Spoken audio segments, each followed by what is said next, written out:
Ikhwani fillah, hafidhani wa hafidhakumullah. Sahibul bait Pak Yakin sekeluarga dan Ummu Adrian, semoga Allah memberkahi rumah ini karena berkenan untuk ditempati sebagai majelis ilmu.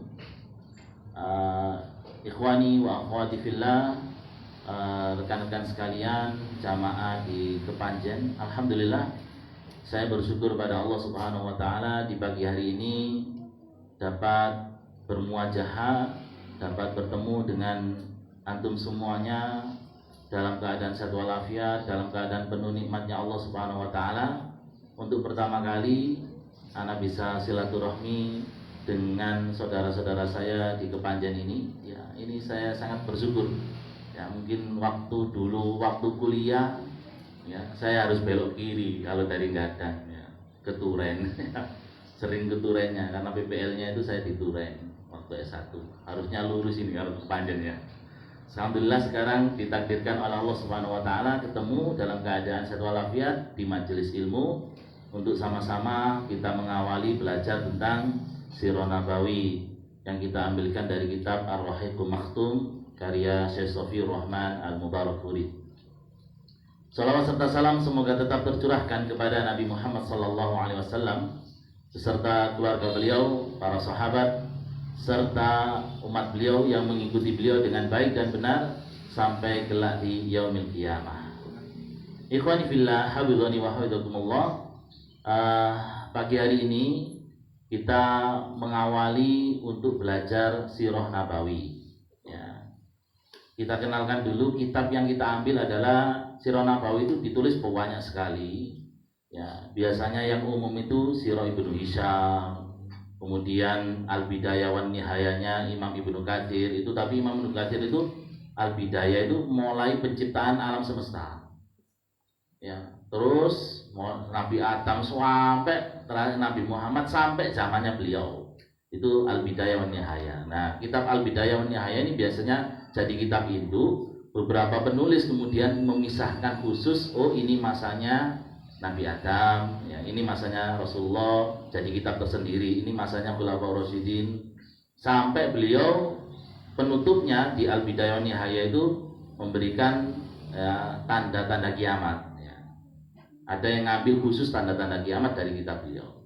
Nah, kitab yang kita bahas ya pada setiap kali insya Allah Ahad yang kedua ini. Ya, yakni kita ambil dari Ar-Rahiqul Maktum. Ya, Ar-Rahiqul Maktum.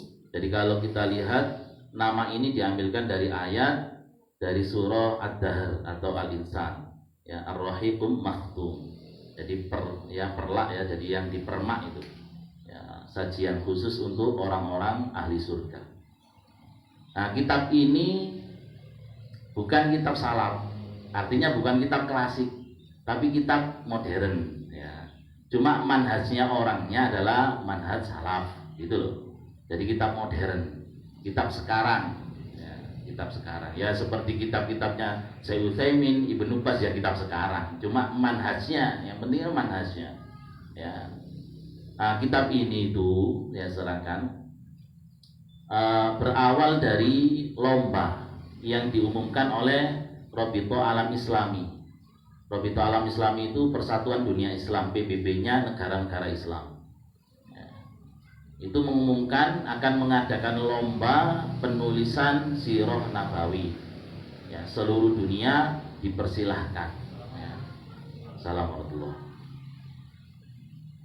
Nah, kriterianya, penilaiannya adalah penelitian tentang Sirah Nabawi ini bersifat menyeluruh dan tertib urut kronologis ya, mulai zaman sebelum Arab ya, Arab sebelum Rasulullah SAW diutus itu bagaimana kondisinya sampai Rasulullah wafat, karena ini yang menjadi objek penelitiannya adalah Rasulullah. Yang kedua adalah bermutu dan berbeda dengan kitab-kitab sebelumnya, ini kriterianya. Yang ketiga, pembahasannya kalau bisa diperkuat ya, semakin banyak manuskrip yang disertakan. Manuskrip itu tulisan tangan yang asli ya, yang disertakan semakin ilmiah, maka itu semakin bagus. Ya. Dan di kitab ini itu ya termasuk peta, termasuk surat-surat Rasulullah di tahun Hijriah kepada raja-raja di sekitar Jazirah Arab, itu memang itu sebagai pendukung, manuskripnya sampai sekarang memang ada. Ya. Kemudian sirahnya bisa menggambarkan secara utuh bagaimana kehidupan Rasulullah SAW. Ya, penulisannya dengan bahasa yang jelas, boleh menggunakan bahasa Arab maupun bahasa non Arab. Ya, setelah dikumpulkan, ya, itu ada sekitar banyak sekali 84 karya yang ikut lomba dengan menggunakan bahasa Arab, 64 dengan menggunakan bahasa Urdu atau Urdu, bahasa India, Pakistan, Bangladesh. Ya. Kemudian 21 menggunakan bahasa Inggris, dan lainnya itu menggunakan bahasa Prancis 1 dan bahasa di Afrika 1. Ya, sayangnya ini tidak ada bahasa Indonesia. Berarti tidak ada ini peneliti kita yang ikut. Ya. Peneliti kita mungkin pinter ngarang, hilang kudu gak iso ngarang lagi ya. Jadi ngarang bebas, cerita tentang legenda Bromo, legenda Sangkuriang itu kan, itu masih ngarang bebas, yang penting pinter cerita kan, ndak ilmiah. Tapi ini kan bisa dipertanggungjawabkan. Nah kemudian setelah dinilai oleh tim panitia Alam Robito Alam Islami, juara satunya yang kita bahas ini, kitab Ar-Rahiqum Maktum karya Syekh Sofiyur Rahman. Memang bagus, runut gitu kalau menurut saya ya. Di antara kitab-kitab yang lain fokus gitu loh. Ya. Ini Syekh Sofiyur Rahman Al-Mubarakfuri itu orang India. Ya, dari Jami'ah Universitas Salafiyah India. Beliau kemudian hijrah setelah ditetapkan ini jadi syekh di Riyadh di Saudi Arabia, sampai wafatnya beliau adalah di Saudi Arabia. Orang-orang India itu punya kelebihan, memang hafalannya kuat-kuat. Ya, bagus-bagus India itu sebenarnya. Ya, mereka itu penelitiannya kuat-kuat, bagus-bagus. Yang juara 2 Dr. Majid Ali Khan. Ya, kalau Ali Khan berarti ini orang India lagi. Ali Khan kan, Khan itu kan Pakistan, India Pakistan. Dari Jami'ah ya, Mahaliyah Islamiyah ya, di India lagi. Ya, jadi juara 1 dan juara 2 untuk penulisan Sirah Nabawi ini tahun 70-an. Itu orang India. Ya.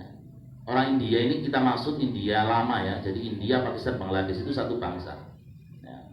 Yang ketiga yakni Dr. Nasir Ahmad Nasir, ya, ini rektor Jami'ah Islamiyah di Pakistan loh. Orang India lagi, orang Pakistan, orang India lagi.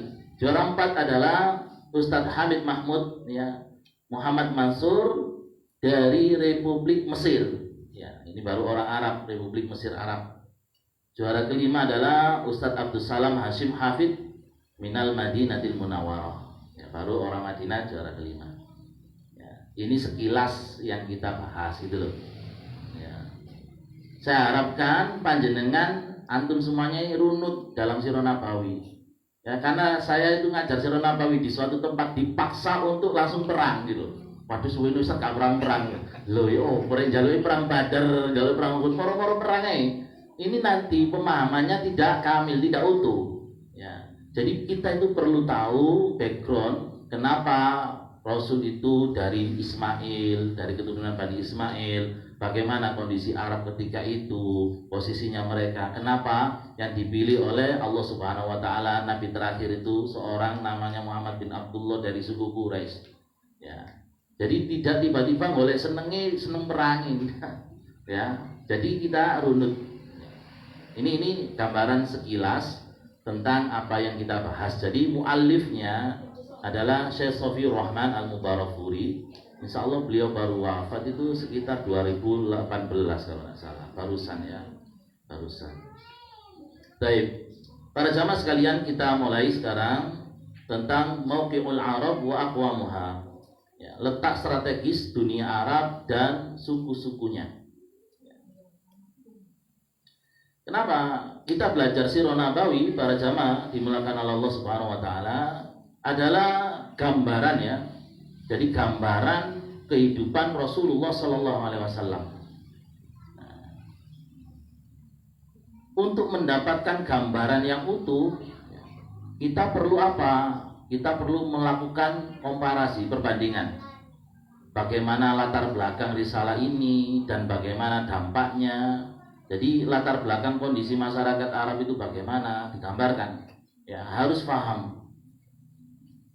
Yang kedua itu tentang kaum-kaum Arab dan perkembangannya sebelum Islam.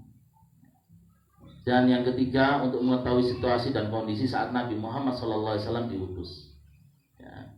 Jadi untuk mendapatkan gambaran yang utuh kita harus mengetahui hal-hal ini. Kalau kita belajar Al-Quran, Al-Hadis itu adalah dasain, jadi teori tentang ajaran Allah dan Rasulnya. Untuk kita bisa kadang itu kita tidak tahu cara mempraktekannya. Nah, jadi teorinya kita tahu, tapi cara mempraktekannya kita itu bingung. Kita bingung. Nah, prakteknya dalam kehidupan sehari-hari inilah Rasulullah SAW nanti. Oh gini tak prakteknya itu. Jadi secara teoritis, ya makanya beliau itu kata ibu kita Aisyah radhiyallahu anha, akhlak beliau adalah Al-Quran. Beliau itu Al-Quran yang berjalan. Artinya implementasi bagaimana cara mengaplikasikannya, cara mewujudkannya di dalam kehidupan sehari-hari, ya kita belajar Sirah Nabawi. Ya kita belajar Sirah Nabawi. Baik. Ini kita belajar sekarang letak strategis dunia Arab dan suku-sukunya. Baik. Para jamaah dimakan oleh Allah, kalau kita mendengar kata Arab, ya, Arab itu mindset yang ada di dalam otak kita, dalam pikiran kita, oh Arab itu padang pasir, gersang, ya, jelas. Gambaran kita loh, tanah Arab itu semua. Saya punya dosen di UIN Malang ini, di Sumbersari itu, ya dari Arab, dari Saudi, itu pernah diajak ke Kediri lewat Ngantang. Kan itu kan belok-belok ini indah, masya Allah. Dia mengatakan ini surga, ini surga, ini surga. Karena memang di Al-Quran digambarkan surga itu jannatin tajri min tahtihal anhar, sebuah kebun, ya, yang di bawahnya mengalir sungai-sungai. Kan lewat Ngantang kebun, bawahnya ada sungai, masya Allah ini surga. Itu gambaran orang Arab dulu, ya, mendengar jannatin tajri min tahtihal anhar, mereka itu jauh dari kenyataan gambarannya. Gimana ya ada kebun yang ada sungai-sungai? Kalau kita kan biasa, ya. Kita biasa. Makanya mereka, kenapa? Karena memang yang mereka lihat sejauh mata memandang padang pasir. Kalau kita alhamdulillah sejauh mata memandang itu hijau royo-royo kan, hijau royo-royo. Ya. Tinggal kita bersyukur apa enggak gitu tuh. Ya. Masalahnya kan mereka itu sekarang, ya, alhamdulillah berkat doanya Nabiullah Ibrahim nanti ketika menaruh Ismail itu kan, ya, warzuq ahlahu minas samarat. Berilah, ya, penduduknya rezeki berupa buah-buahan. Di sana nggak ada pohonnya, buah wake. Ini pohonnya wake, buah itu nggak ada kafe buahnya. Ya. Ya itu nanti itu urusan Allah kemakmuran itu. Jadi kadang berupa padang pasir, tapi lebih makmur. Nyatanya sekarang lebih makmur. Ya, memang Allah berjanji kemakmuran itu bukan terkait memang tanah subur atau enggak, terkait keimanan penduduknya. Ya, walau anna ahlal qura amanu wattaqau. Andaikan penduduk sebuah negeri itu beriman dan bertakwa, la fatahna alaihim barokat, akan kami bukakan pada mereka itu keberkahan minas sama, dari langit turun hujan jadi berkah, ya, sumber-sumber mengisi mereka, ya, mengairi sawah-sawah, menumbuhkan pepohonan, tumbuh-tumbuhan, wal ardi, dan dari dalam bumi, yang ada dari dalam bumi keluarlah sumber minyak gas bumi, aspal dan lain sebagainya, ya. Walakin kadzabu, akan tetapi banyak penduduk negeri yang mendustakan, ya, fa'akhadnahum, ya, maka kami siksa mereka kalau mereka mendustakan Allah. Ya sama dulu kita itu tahun 70-an kan kita itu termasuk negara pengekspor minyak oki, ya. Sekarang pengimpor, ya, karena kita kufur. Karena itu tidak ada hubungannya. Kalau kita lihat oki atau OPEC, negara-negara OPEC itu mayoritas muslim. Ya, itu keberkahan penduduknya. Tanahnya dikasih berkah, di dalamnya isinya minyak-minyak. Ya, termasuk Arab Saudi itu dulu melarat Indonesia. Dulu waktu haji itu terkenal jamaah haji yang kaya raya. Sekarang kebalikannya. Ya. Jadi di Arab Saudi sejak ditemukan ya danau di bawah tanah ini, danau minyak lagi, danau minyak. Masya Allah. Kalau tidak Allah yang ngasih, ya Indonesia moro-moro dibuat untuk habis, gampang untuk Allah. Ya, gampang buat Allah.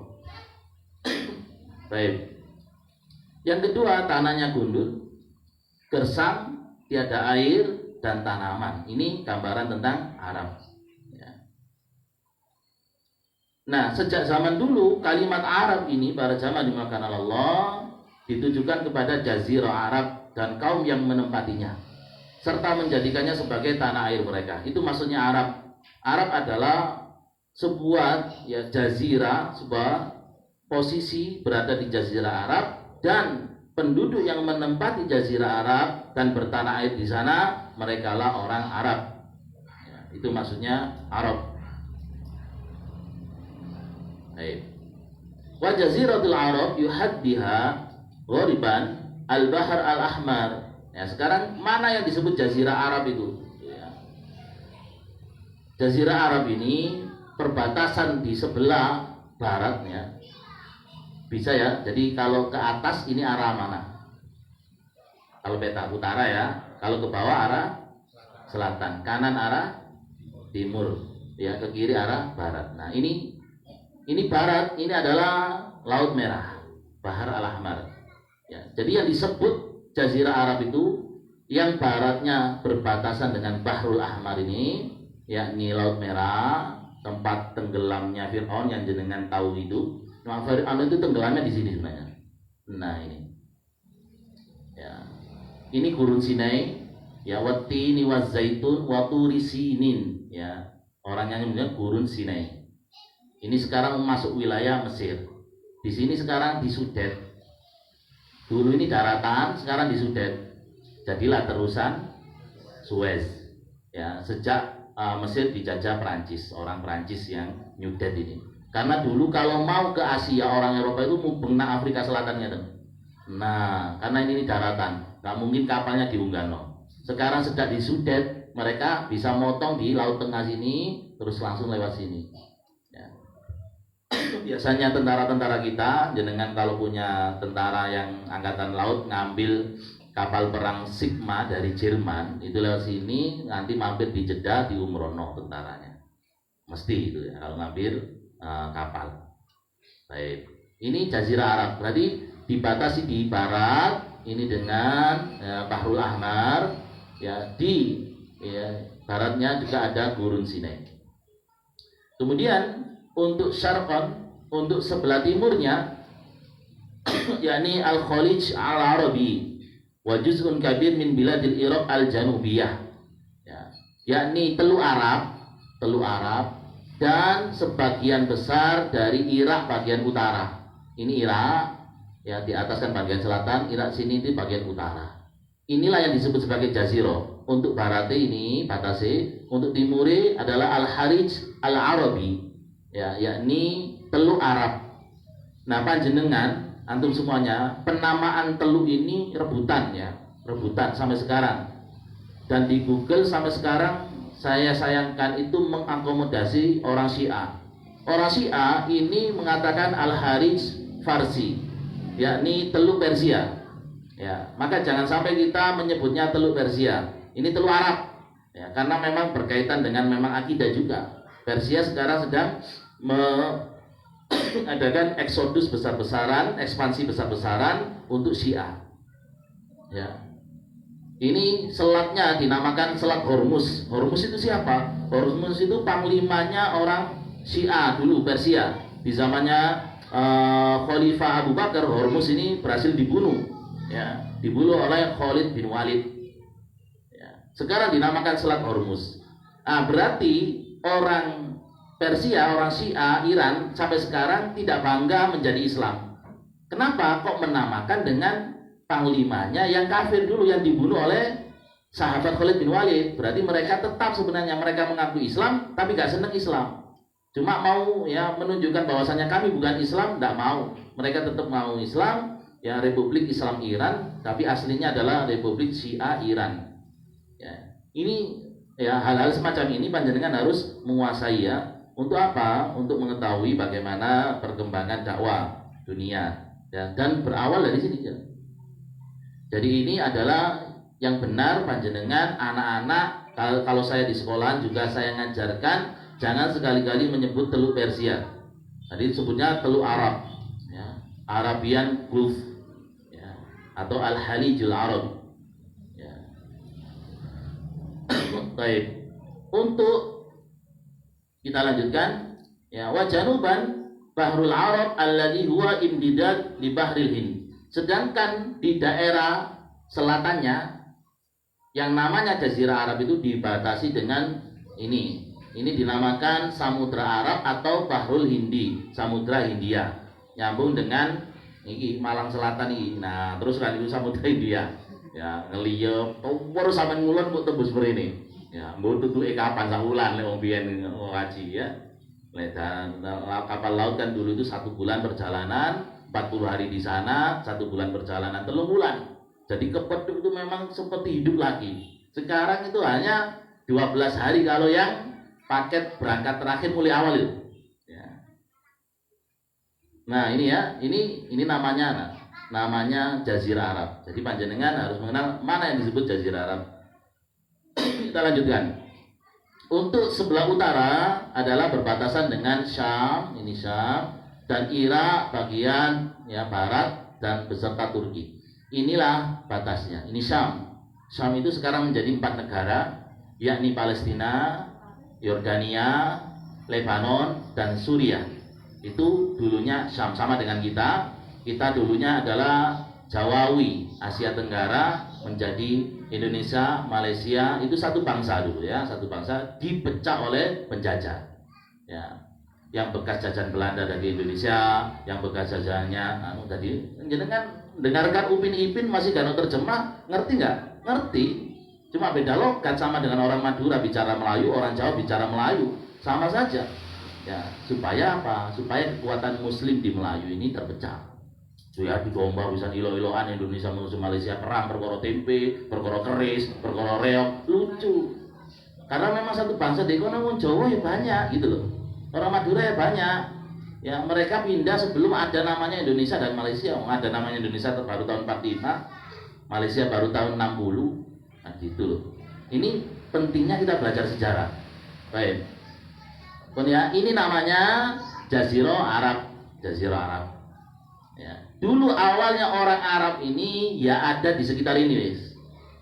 Ya, kalau sekarang sejak kemudian nanti ekspansi sampai zamannya Khalifah Abu Bakar, Umar, Utsman, Ali, Umayyah, Abbasiyah, ya namanya sekarang lebih luas. Orang Arab ada di Mesir, ya Mesir sekarang Arab isinya. Padahal itu Afrika Utara, ya Maroko, Afrika Utara, isinya orang Arab sekarang. Ya. Ya. Kemudian Aljazair itu Afrika Utara, isinya orang Arab. Ya. Orang Sudan berbahasa Arab, walaupun hitam, tapi berbahasa Arab. Ini Afrika tapi bahasa Arab. Orang Irak itu Arab, berbahasa Arab. Ya. Kalau sudah meluas dari jazirah dan ini berbahasa Arab dan negara ini, jadinya adalah Timur Tengah. Paham ya? Ya. Baik. Kita lanjutkan sekarang. Nah, kondisi Arab ini, Jazirah Arab ini adalah gersang pegunungan-pegunungan, ya. Inilah yang membuat orang Arab itu di zaman kekuasaan ya Imperium II ketika Rasulullah belum diutus, itu ada 2 kerajaan besar ya yang superpower. Kalau zaman kita 90-an itu ada Amerika Serikat dan Uni Soviet. Ya, sekarang sudah hancur Uni Soviet, tinggal Amerika Serikat. Dulu zaman sebelum Rasulullah diutus dan ketika nanti Rasulullah itu ada 2 kekuasaan besar, yakni Bizantin atau Romawi dan juga Sasanid atau Persia. Ya, tapi ini tidak pernah terjamah oleh orang Romawi maupun orang Persia, Jazirah Arab ini. Nah, menarik. Karena memang tanahnya gersang dan perbatasan gunung sulit untuk didahulukan. Makanya orang yang tidak pernah dijajah itu jiwanya lebih merdeka. Jiwanya lebih merdeka. Kalau di Asia Tenggara mana yang dijadikan batas? Batas demarkasi ini adalah batas antara jajahan Spanyol, ya, jajahannya Portugis, jajahannya Belanda, jajahannya Inggris. Kesepakatan mereka tidak dijadikan daerah jajahan untuk membatasi. Yakni negara mana yang tidak pernah dijajah? Thailand. Bagus. Lihat orang Thailand, jiwanya lebih kuat. Ya, lomba apapun kita itu kalah mental kita sama orang Thailand. Karena mereka tidak. Orang Indonesia jiwanya karena sudah lama dijajah, jiwanya itu ngatok, sing penting. Ya, banyak yang seperti itu. Ya, sing penting bapak seneng karena lama kita dijajah, merusak mental kita. Jadi orang Arab pun demikian, tidak pernah dijajah, jiwanya merdeka. Mereka berani, tes berani. Ya, kalau kita ini kan kadang itu. Ya, orang Jawa ini ngarepin guyu, ini kan ngoten. Saking ini, enggak jujur. Makanya kan senjatanya itu melihat, ya. Senjatanya itu menggambarkan mata sebenarnya. Oh, senjatai wong Jawa itu diburi, keris. Oh, berarti wong Jawa itu gak wani ato, tadi kendel berarti hati mateni temak teko mburi. Ya, keris. Ya, semakin pendek senjata, berarti semakin berani sebenarnya orangnya. Berani jarak dekat. Kalau itu senjatanya apa-apa, oh wani ini teko doa. Itu menggambarkan. Oh, Indonesia, oh Jawa itu diburi, oh berarti gak wani secara langsung tapi cedek, cuma menggunakan siasat. Ya, mateni ini pun perlahan-lahan. Apa antum lihat perlahan? Dari keris itu nggak langsung mateni, tapi dibuat berliku kan. Jadi sekiranya mateni itu koyok liku-liku, dan semakin tiba semakin loro. Di lorani dhisik baru mati. Keris kan ngoten. Jadi disudut misalnya gak lurus ngeten, lek lurus langsung disudut ngeten kan langsung. Itu mboten kan keris melengkung, disudut melengkung. Jadi keris dhisik guyu-guyu dipateni kan ngoten. Itu karakter, jadi menggambarkan. Baik. Ini membuat jiwanya orang Arab merdeka.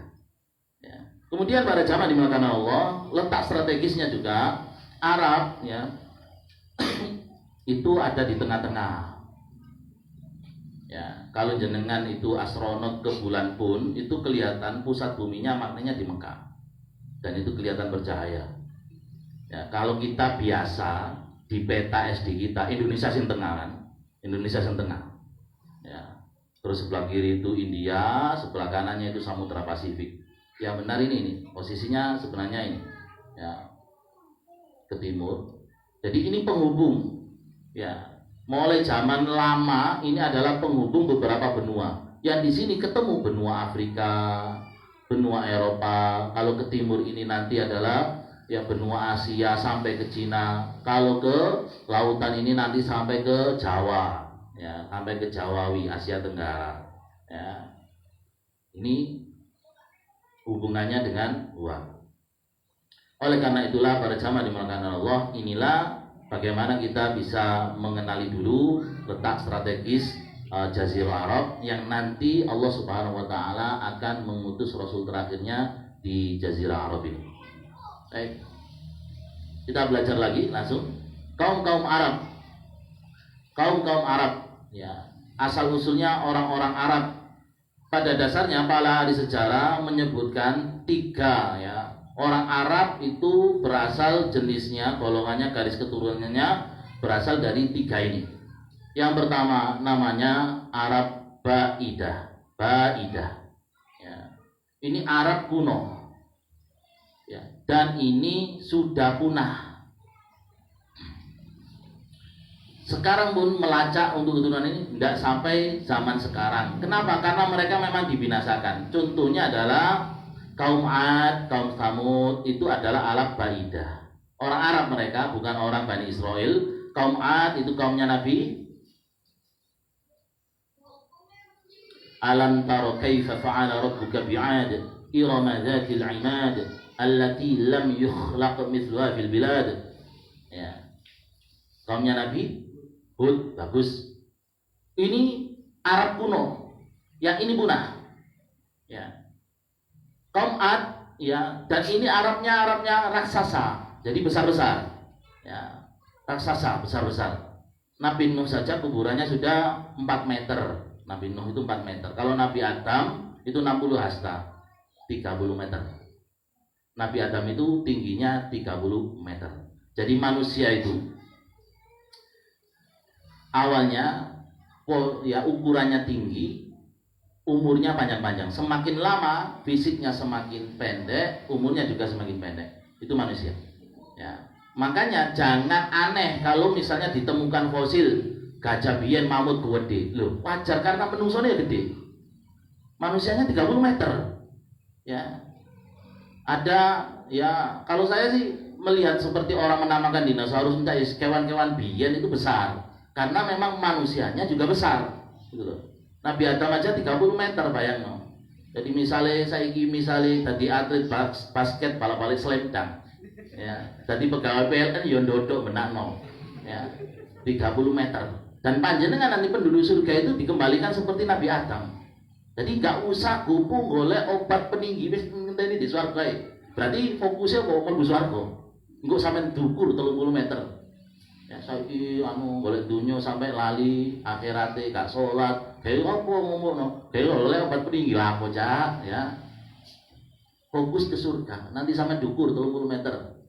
Ya, itu penciptaan. Nah ini kaum Ad tinggi besar, Iram Zatil Imad, yang mereka membangun kota Iram. Yang kota Iram ini bangunannya tinggi-tinggi, allati lam yukhlaq mithluha fil bilad, yang tidak pernah ada semisal kota Iram ini.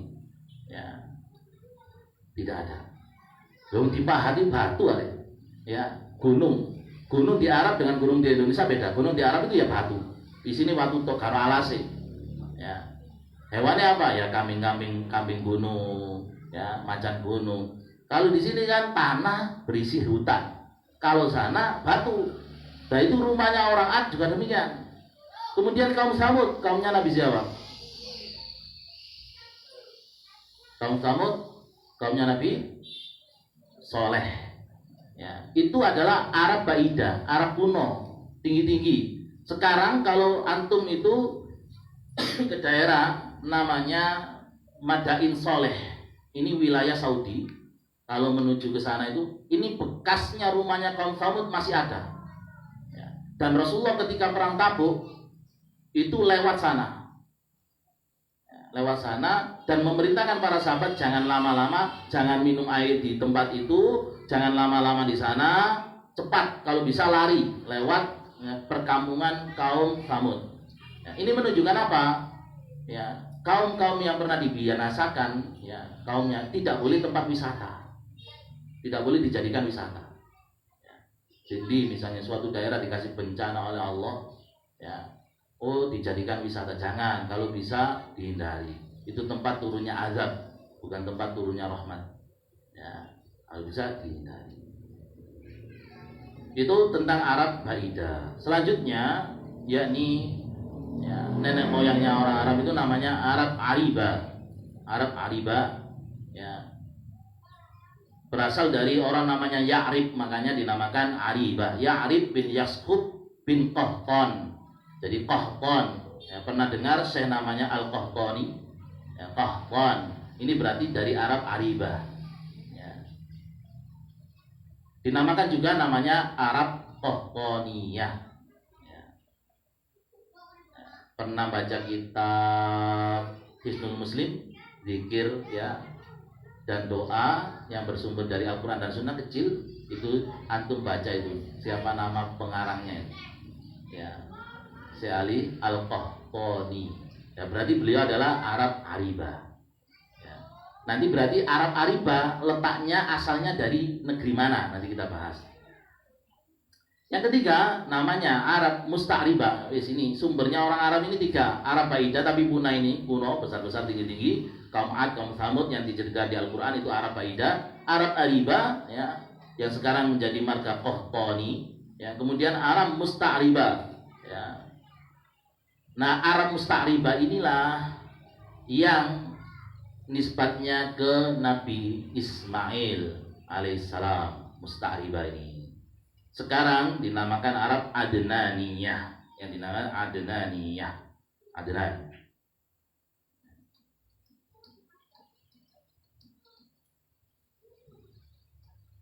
Nah, ini tentang ya sumber Arab, nanti asal usulnya Allah semua nanti tahu gitu loh.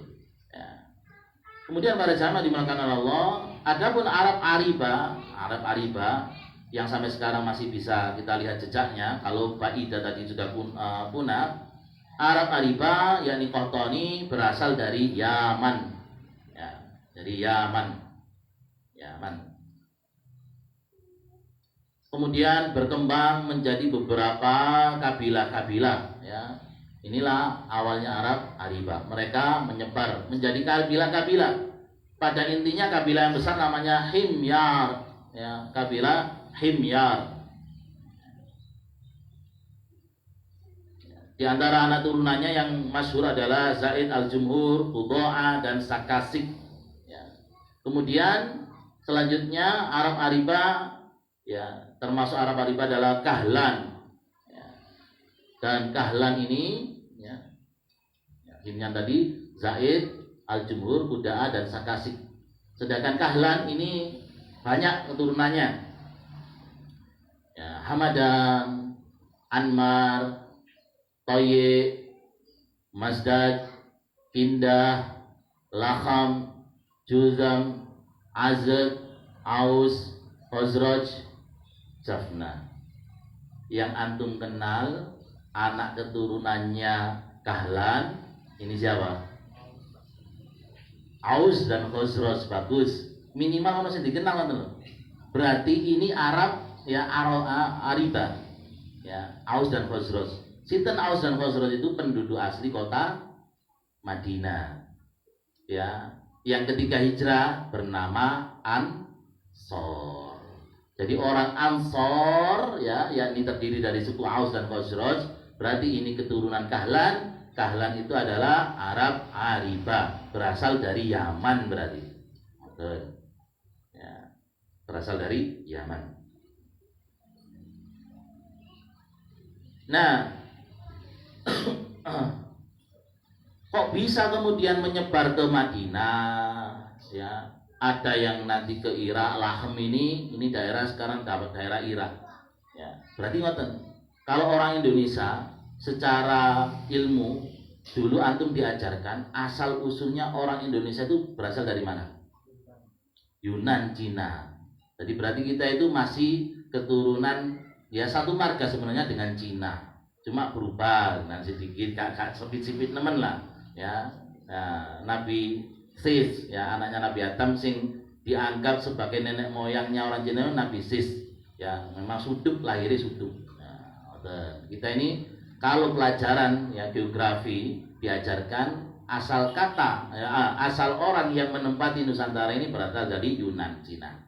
Nah, ini berarti berasal dari Yaman ya, orang Madinah itu awalnya yang Aus dan Khazraj Yaman, orang Irak dari Yaman yang Laham, Juzam dan lain sebagainya. Nah, kemudian menyebar ya, kita jelaskan menyebar ya. Nah, ini ya, ini Laham di sini. Kemudian tadi ada Toye, ada yang sampai ke Syam, ada yang sampai ke Madinah tadi, Aus dan Khazraj. Kenapa kok mereka pindah dari Yaman? Dihubungkan dengan Al-Quran. Di Al-Quran itu ada kerajaan sebelum Rasulullah diutus, Owiyen ya. Kerajaan apa namanya? Kerajaan Dalam Ratu Bilqis. Bagus. Kerajaannya namanya Surat Saba. Bagus. Saba itu di sini ya. Kalimat kita itu sering berdoa semoga Indonesia itu menjadi baldatun thayyibatun wa rabbun ghafur. Allah sebutkan kalimat itu untuk negeri apa itu? Negeri Saba. Negeri Saba ya. Di sini ya, yang mereka itu baldatun thayyibatun, negeri yang baik, wa rabbun ghafur, mendapatkan ampunan Allah ya. Ini subur makmur. Lalu mereka kemudian apa? Kufur pada Allah, menyembah matahari. Kita tahu bahwasanya negeri Sabak menyembah matahari di Al-Quran berdasarkan laporan siapa? Burung Hudhud. Bagus ya.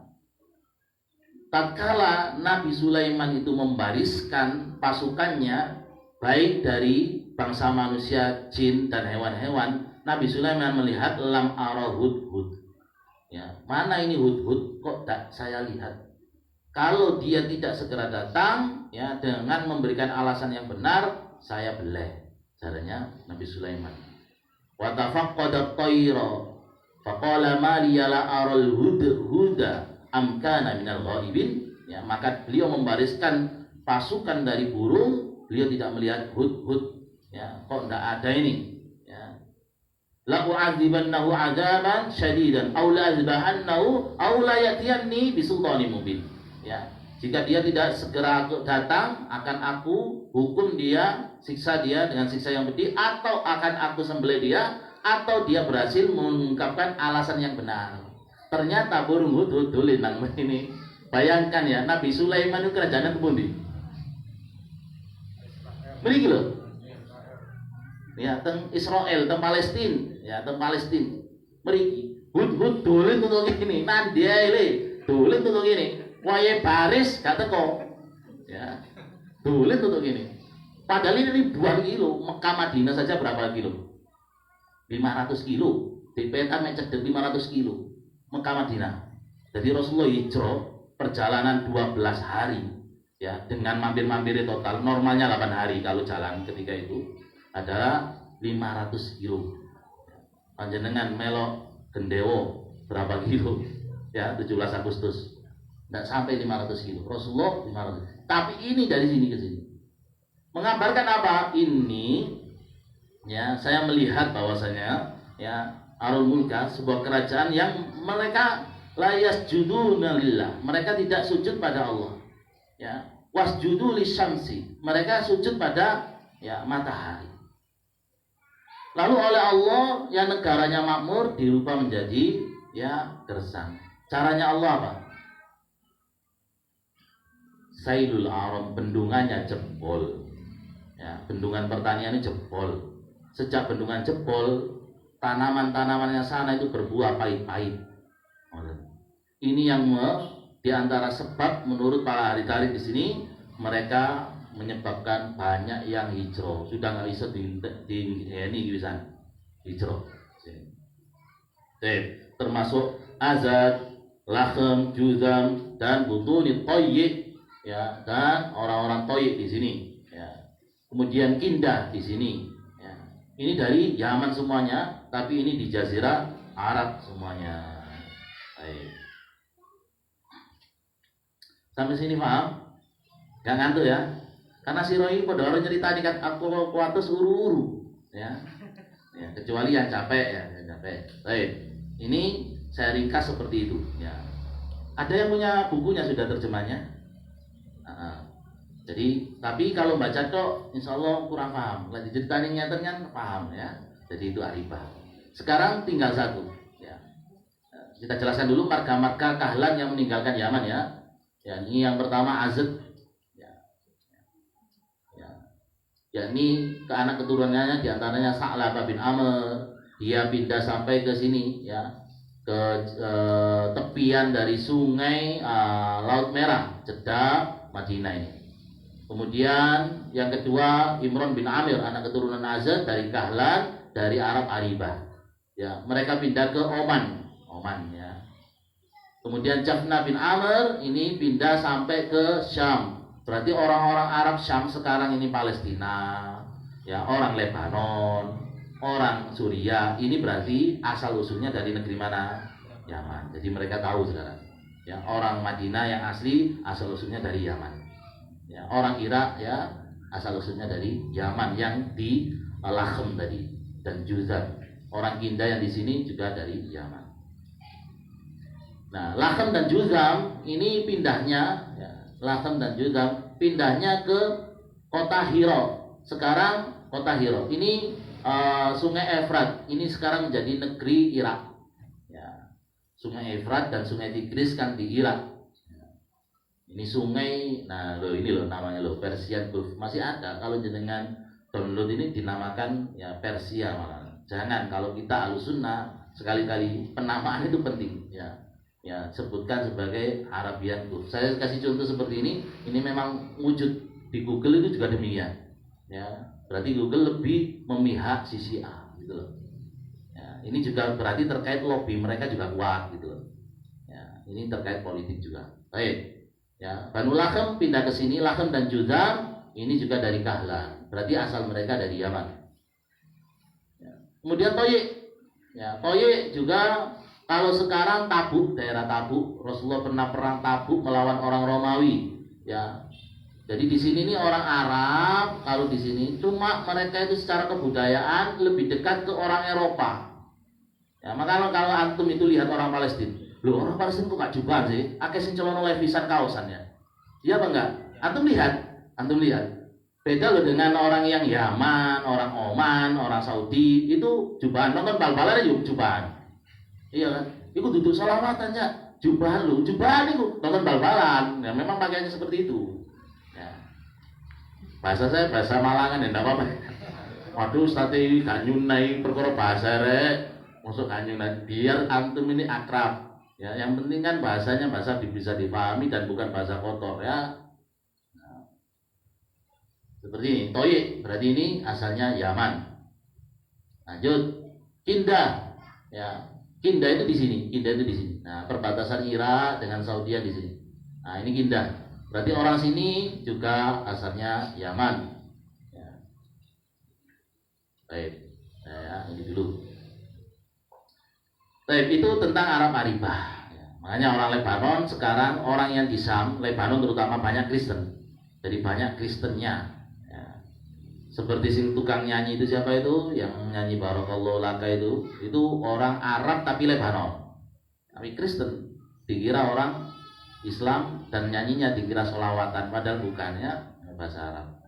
Ya, kemudian kalau anak SMA dulu suka novel, Khalil Gibran. Nah, Khalil Gibran itu orang Lebanon Arab Kristen, dikira Islam, Kristen dia.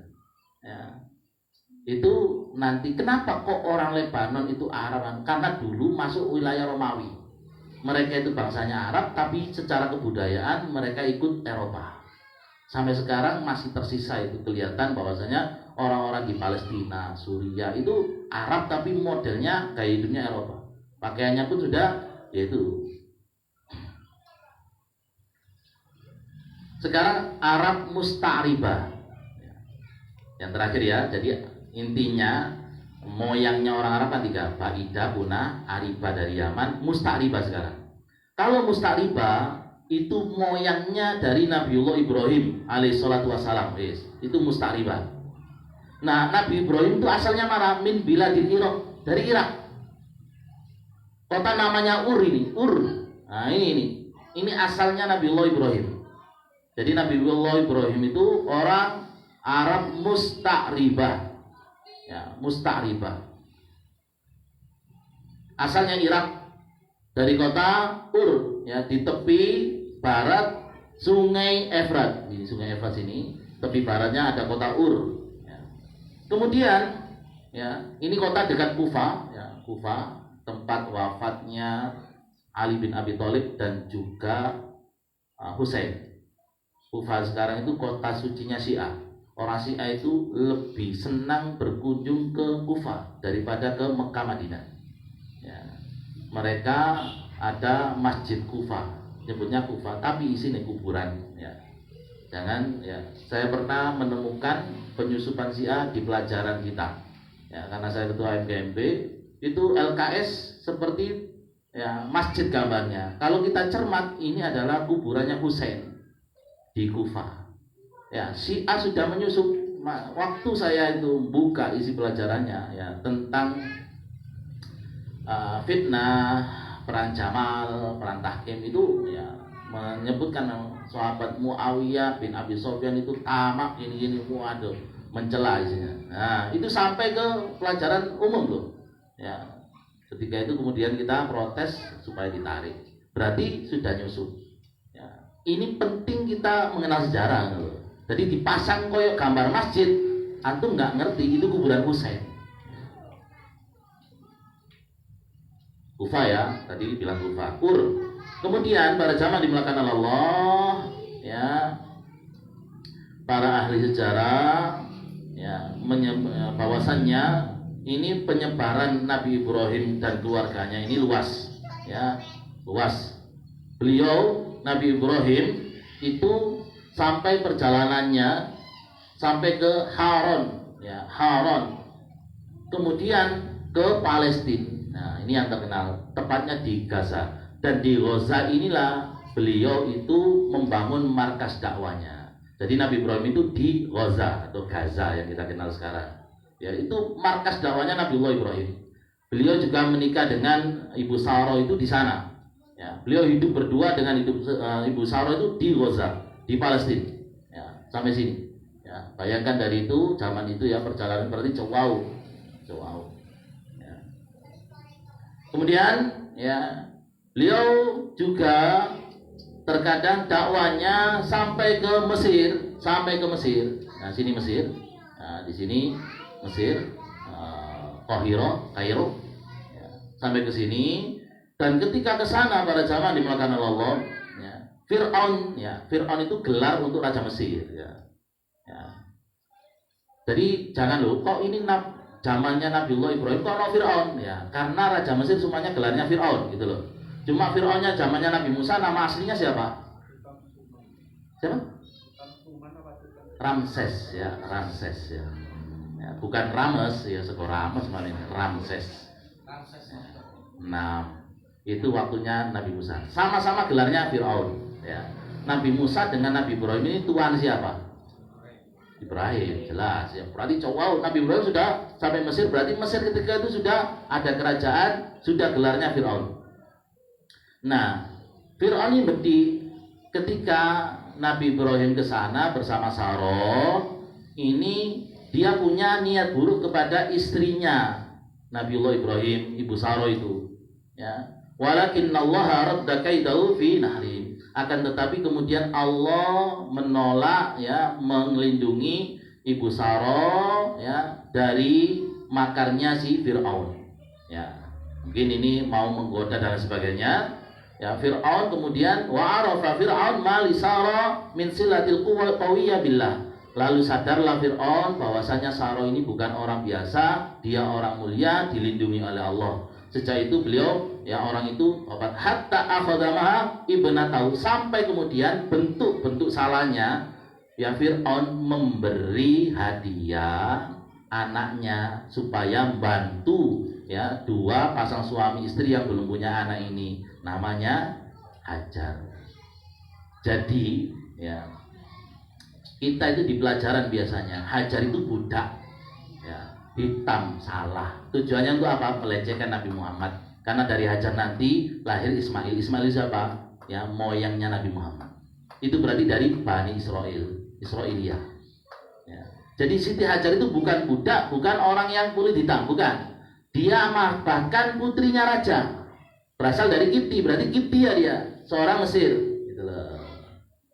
Ya, makanya Rasulullah SAW itu pingin sama dengan Nabi Ibrahim, itu kalau bisa punya istri Arab dan juga istri Kipti gitu. Makanya Rasulullah SAW kemudian punya istri Arab dan ada istri yang dari Kipti. Siapa? Maria Kiptia, orang Mesir. Ya, beliau itu ingin seperti Nabiullah Ibrahim. Ayo panjenengan monggo. Ustaz iki ketek kromo ngului anu nang Mesir ae. Betul ya. Panjenengan kan ngoten, sunnah iku ora beda, padahal sing soro-soro gak sunnah, lali. Ya. Nyukupi anak istri, iki sunnah Rasul, lali wis. Ilingi ra beda. Ya, sunnah Rasul iku ora beda ya. Banyak sunnah Rasul ya. Baik, kita lanjut. Nah, di bawah pada akhirnya kemudian ya Hajar anaknya Fir'aun itarafan bi fadliha wa zawwajatha Sarah ibnu Ibrahim ya. Sarah Ibrahim. Lalu dinikahkan sendiri oleh Sarah terhadap Nabiullah Ibrahim. Kita paham kalau ini dicarikan karena memang lama tidak punya anak. Kemudian waraja Ibrahim ila Palestin. Setelah itu kembalilah Ibrahim ke Palestina. Ya warazaqallahu min Hajar Ismail, maka dari istri barunya langsung dikasih anak namanya Ismail. Ya. Ismail itu di dalam bahasa Al-Qur'annya itu bahasanya bi ghulamin halim. Ya, fabasyarnahu bi ghulamin halim. Maka kami kabar gembira pada Ibrahim dengan anak gulam, ya, gulam anak halim yang sopan. Ya, kalau ada satunya lagi gulamin alim. Kalau gulamin alim, anak yang pinter, itu kata ganti untuk anak yang kedua, Ishak. Nah, Ishak ini nenek moyangnya Bani Israel. Makanya Bani Israel itu pinter-pinter. Ya, sing pinter. Wa gharat Sarah hatta aljat Ibrahim ila Nabi Hajar ma'awalidha shaghir. Nah, mengetahui punya anak, ya seorang perempuan ya tidak bisa disembunyikan. Sarah itu cemburu. Ngoten lho. Ini bojo anyar langsung itu kan perasaan sih. Benar, panjenengan misalnya bisa lah mengetahui bagaimana saya bojo tua, ini sih tas bojo anyar langsung punya anak. Ya. Nah, Nabi Ibrahim itu peka, betul. Nah, panjenengan kudu peka, iki bojoku cemburu. Ya apa kudu tak pisah iki. Nah, ya, karena kalau melihat terus, ini terus kan kalau bisa dijauhkan dari pandangan, ya. Dan ketika itu Nabiullah Ismail masih kecil sekali, ya. Faqadama bihima ilal Hijaz. Lalu berangkatlah untuk menjaga perasaan Sarah, dipisahkan, berangkat ke Hijaz. Ini daerah lama Hijaz, ya. Hijaz itu sekarang Mekah, Madinah, Jeddah itu wilayah Hijaz. Hijaz itu terbentang, ya, dari utara ke selatan ini, pokoknya pinggiran Laut Merah ini namanya wilayah Hijaz. Kalau dulu kita itu wilayah Kawedanan, ya, Kawedanan Malang, ya, saya tidak di plat-plat itu, berarti Pasuruan dulu melok Kawedanan Malang, plat DM bisa, betul loh.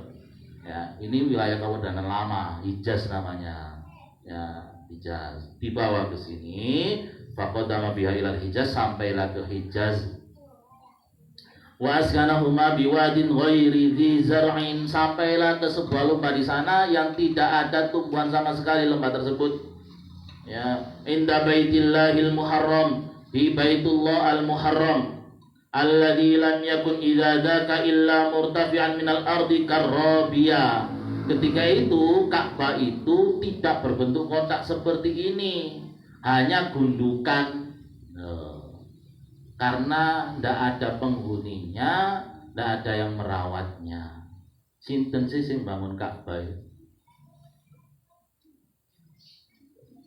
Siapa yang membangun Ka'bah? Ada yang jawab Ibrahim, tapi Ibrahim sing etek kok. Berarti keliru. Nabi Adam itu loh didono di umumnya. Lek dia jadi Nabi Adam diturunkan di India, ya. Nabi terus Siti Hawa diturunkan di Jeddah. Jeddah itu artinya apa? Nenek moyang kita itu Hawa di sana, ya.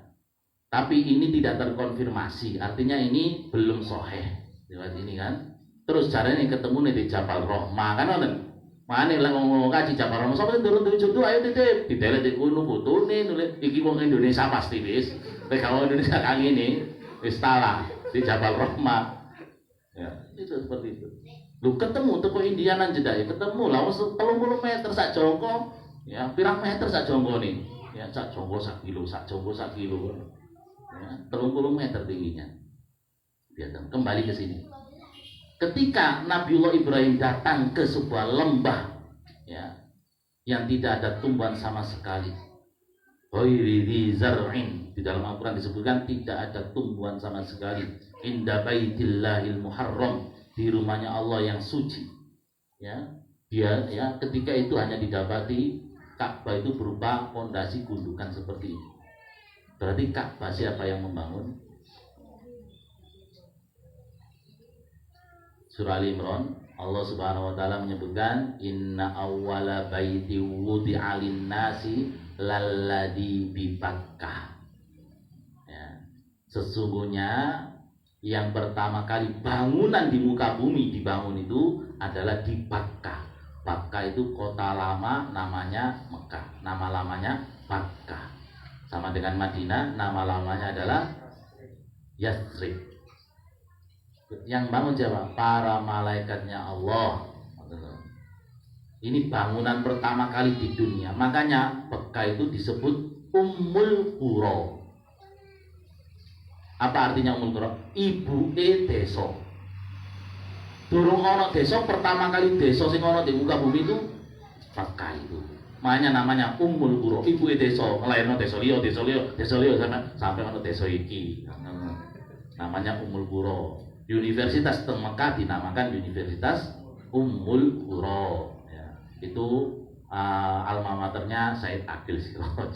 Ya, Ummul Qura. S3, disertasinya menulis tasawuf itu sesat. Pemenang Wahabiyah. Saya ini enggak bisa. Ya, S3 ini Ummul Qura beliaunya. Hebat. Sama saya itu dipuji memang cerdas. Ya, tapi memang hidayah milik Allah, tidak ada hubungannya dengan kecerdasan. Oke. Maka kita bersyukur ya, dapat hidayah bersyukur. Nah, ketika beliau datang ke sana ini masih berupa gundukan. Pada zaman dimakan Allah, tinggal pondasi-pondasi. Oke. Karena memang tidak ada penduduk ketika itu. Ini hanyalah jalur lalu lintas saja. Mau tinggal di mana? Tidak ada pepohonan. Tidak bisa untuk hidup. Panjenengan milik kaflingan sing takone apa? Banyune apa kan ngoten sih. Semuanya ate ngafling ndek kene turu. Ya ndak ada kaflingan di sini. Baik. Ismail. Kalau banjir ini namanya sekitarnya bukit ini genang ke sini Mekah itu. Kalau banjir. Ya, sampai sekarang Mekah itu kan kalau hujan itu ke situ, cuma sekarang sudah bagus ya drainasenya. Ya. Kemudian para jamaah dimulakan Allah ditaruh di sana, dibuatkan tenda di atas Zam-Zam, ya di atas Zam-Zam. Ketika itu belum ditemukan, ya di atas Zam-Zam. Yang nantinya jarak Zam-Zam dengan Ka'bah itu ya sekitar berapa ya 11-12an meteran ya titiknya. Ditaruh di situ, dibuatkan tenda. Walaysa bi Makkah yauma idzin ahad. Ketika itu di Mekah tidak ada penduduk satupun. Tidak ada penduduk satupun. Walaysa bihama, tidak ada air, sumber air tidak ada. Ya. Beliau hanya tawakal pada Allah, suruh hijrah ke Makkah, Makkah. Urusan Allah wis. Ini loh tawakalnya kuat. Ya. Lek saiki kan leren takon dhisik, sitala, anu. Takon dhisik kuwatir aku gak iso urip. Nabi Musa ya, dikejar oleh Fir'aun dan kemudian ketika suruh itu matahari terbit baru kelihatan ini yang ngejar. Kelihatan yang ngejar. Apa perintah Allah? Ya. Faqul naqrib bi'asokal hajar. Pukulkan tongkatmu. Ya. Terus menurut gak tahu Nabi Musa akan apa yang terjadi. Saking taati pada Allah, tawakal pada Allah, wis pokoknya pukul tongkat tok. Kira-kira orang sekarang di depan di Uber wong, wis ngarep iki laut, wong ngepukno kira-kira apa? Kamu gendeng ta waras ngono ya. Kan biasanya ngono. Dipukul kan saking tawakalnya ya. Nah, ini ketika Allah memerintahkan Nabiullah Ibrahim hijrah ke Makkah. Di Mekah tidak ada apa-apa, wis pokoknya nurut na Allah, wis. Nurut na Allah, urusan Allah wis. Ya. Pokoknya ngatur bumi semuanya isi-isinya Allah Subhanahu wa taala. Fa wada'a 'indaha jaraban fi tamar. Kemudian dibekali hanya sekarung tamar. Ya, kurma. Wasaqa fi ma, kemudian beberapa ya wadah untuk minum. Waraja'a ila Palestina. Setelah itu balik nang Palestina ya. Jadi setelah itu balik nang Palestina. Setelah ini balik ke Palestina. Ditaruh. Bayangkan Ismail masih kecil ya, perempuan sendiri, tidak ada orang. Walam tamaddu ayyama hatta tafdazat wal maka tidaklah beberapa kemudian kecuali bekalnya habis pasti. Ya, tidak seberapa lama pasti bekalnya sudah habis ya, makanannya dan juga minumannya. Wa hunaka tafjarat ya bi'r Zamzam bi fadlillah. Disitulah di tenda tempat ya ditinggalkannya Ibu Hajar dan Nabi Ismail kecil itu muncullah ya Zamzam itu yang kita semuanya sudah tahu ceritanya. Pun ya paham kalau sumur Zamzam ini sudah tahu ceritanya. Kemudian setelah itu para jamaah dimulakan oleh Allah. Akhirnya kemudian dua orang ini tinggal di Mekah karena ada sumber bisa ditinggali kan ya. Kalau ada sumber, kira-kira kemudian pohon bisa tumbuh nggak? Bisa. Ya, mulailah tumbuh-tumbuhan pohon. Jadi penduduk pertama yang bermukim di Mekah itu siapa berarti? Nabi Ismail. Datanglah kemudian kabilah Biyamania dari Yaman. Yaman kan tadi ada yang ya, tinggal di situ, yakni Jurhum, ya Jurhum Atsaniyah. Mereka mulai bermukim, orang Jurhum mulai bermukim biidni min ummi Ismail, dengan izin ibunya Ismail. Bu nun sewu nggih, kula tumut urip teng mriki asal napa mboten monggo. Jenengan pepek pun disin jenengan. Apa om biyen kan. Iku lho gayen tanah gayen wis garap-garapen. Mbah iki kan ngono nang dulur sampean gawe. Saiki sajengkel ya tukaran bacokan. Ya, karena dulu tanah kaya kan sampean pepek wis iku kuafling dhewe kan. Ngoten. Si ombo-omboe sama kian. Nah niku izin pada ibunya Ismail karena beliau adalah penetap pertama. Mulailah ada pemukim Jurhum, orang-orang Jurhum, ya. Innahum kanu qabla dzalika fil awdiyatil lati bi atrafi Makkah. Sebelumnya beliau orang-orang Jurhum itu hidup di sekitar Mekah dan mereka hanya menjadikan Mekah ini jalan lewatnya, sebagaimana diriwayatkan oleh Al-Bukhari annahum nazalu Makkata ba'da Ismail. Orang Jurhum itu menempati Mekah sesudah keluarganya Nabiullah Ismail. Karena sudah ada sumber Zam-Zam, maka untuk hidup enak. Ya. Kemudian pada zaman dimakan Allah, kita lanjutkan. Nah, Nabi Ibrahim jenengi duwe bojo karo anak ditinggal. Kira-kira ya, Nabi Ibrahim itu berkunjung apa enggak, mengunjungi apa enggak gitu loh. Masa ditinggal wis sama gak tahu kepeduk gitu loh. Kira-kira Nabi Ibrahim berkunjung apa enggak antara Mekah sama Palestina? Jelas berkunjung. Namanya punya istri, ya, punya anak, gak pernah punya anak ya, baru pertama ditinggal sendirian di sana. Beliau hidup dengan Sarah. Ya, nanti dengan Sarah itu baru lahirlah Ishak. Ya, Ishak itu walaupun Sarah itu istri tua, baru kemudian ya lahir, ya melahirkan. Kapan? Itu kabar gembiranya didatangi malaikat rumahnya Nabiullah Ibrahim nih. Didatangi malaikat, rombongan orang menyerupakan orang laki-laki sama Nabi Ibrahim itu disuguhi ya samin, daging yang segar, ya bukan minyak samin, bukan, tapi daging yang segar. Terus kok gak dipilih iblas, gak diutik iblas. Nabi Ibrahim ketakutan, ya ini koyo duduk menungso ini. Lalu diberi kabar bahwasanya kami ini rombongan malaikat memberikan kabar gembira dan kabar susah. Kabar gembira ini adalah kamu akan punya anak. Nah, ketika ini ngoping Sarah itu, ya, dia kemudian teriak, ya, iya ta, nggih ta, kula niki pun tuwa, mosok nggak dayu kok, ya, bojo kula pun tuwa, kula nggih pun tuwa, ya, maka iya kamu akan punya anak. Dia gembira sekali. Istrinya ketika itu nguping, ya, mendengar suaranya malaikat memberikan kabar gembira. Kabar buruknya, kami ini setelah ini akan pergi ke kaum Lut, akan membinasakan mereka, kaum Sodom yang melakukan Sodom itu. Itu berarti Nabi Lut dengan Nabi Ibrahim satu zaman. Cuma hidupnya Nabi Lut itu di Turki, ya, sekarang menjadi laut mati itu. Karena dulu dibalik oleh Allah buminya, waja'alna 'alaiha safilaya, dan dijadikan tanahnya itu jadi langit. Mereka itu kemudian berjatuhan dengan hujan batu juga. Ini kaum Sodom. Ya, kenapa disebut perbuatan sekarang itu orang umum disebut sodomi? Karena yang melakukan pertama kali adalah orang Sodom. Itu loh. Kalau orang Khitan kemudian Abu, itu pertama kali mungkin orang Gondang. Kok disebut Gondangi gitu loh. Ya, biasanya dinisbatkan kan. Berarti ini kenapa sampai sekarang perbuatan itu disebut sodomi? Karena orang Sodom pertama kali. Gitu. Ya, baik. Ini tentang kabar gembira itu. Nah, Nabiullah Ibrahim tentunya menengok, ya, dapat mimpi niku. Adainahu, maka tiba-tiba datang suara dari langit, berat bagimu, wa fadainahu bidzibhin azim, dan kami ganti dengan, ya, sembelian yang besar, diganti dengan kambing sembelian besar. Ya. Itu Berarti kunjungan awal adalah dalam rangka, berarti ketika itu Nabiullah Ismail sudah dewasa apa masih anak-anak? Masih anak-anak. Kunjungan pertama. Berarti ditinggal bayi, kunjungi masih anak-anak namanya. Disebutkan bahwasannya Ismail itu lebih tua daripada Ishak, jelas.